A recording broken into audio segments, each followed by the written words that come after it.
For today's rest video, magluluto ako ng beef kare-kare. Pin-pressure cooker ko na pala siya ng 30 minutes.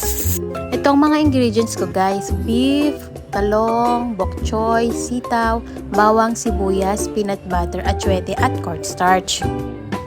Una, pakuluan muna natin yung bok choy at sitaw ng 5 minutes.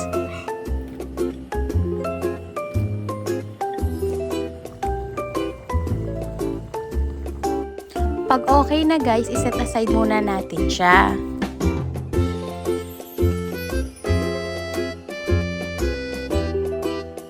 Pagkatapos, magprito na rin tayo ng mga talong.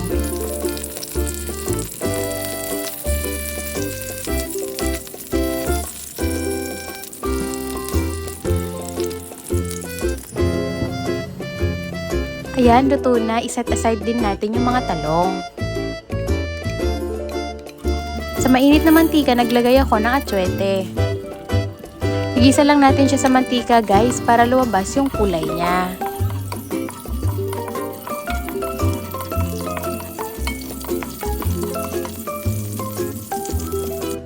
Ayan, natanggal na natin yung mga buto sa atsuete. Magisa naman tayo ng bawang.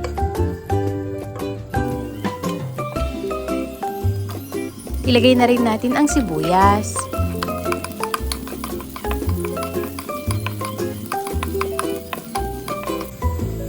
Pag okay na guys, ilagay naman natin yung beef broth. Ito yung pinagpakuluan ko ng baka.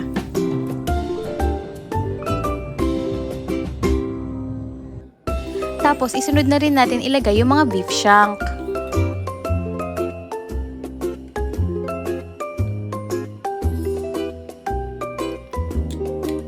Paglalagay na natin lahat, pakuluan muna natin siya ng ilang minuto.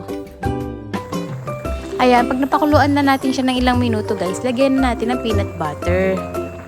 Kayong bahala guys kung gaano karaming peanut butter ang gusto nyong ilagay.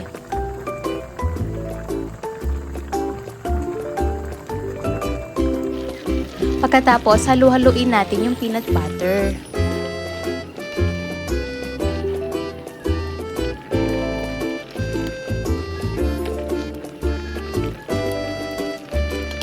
After nyan guys, maglagay na rin tayo ng slurry. Cornstarch pala yan na may tubig.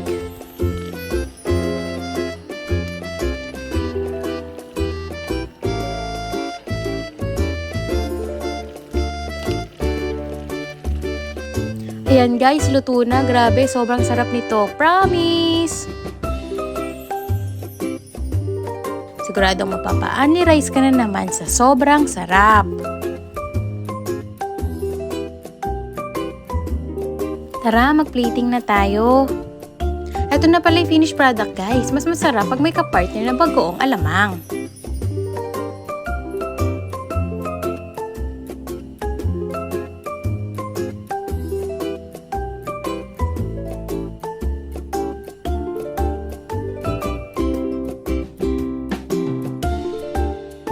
Sobrang sarap nito guys, kaya try nyo na rin. Yun lang, thank you for watching. Follow for more videos. Bye-bye!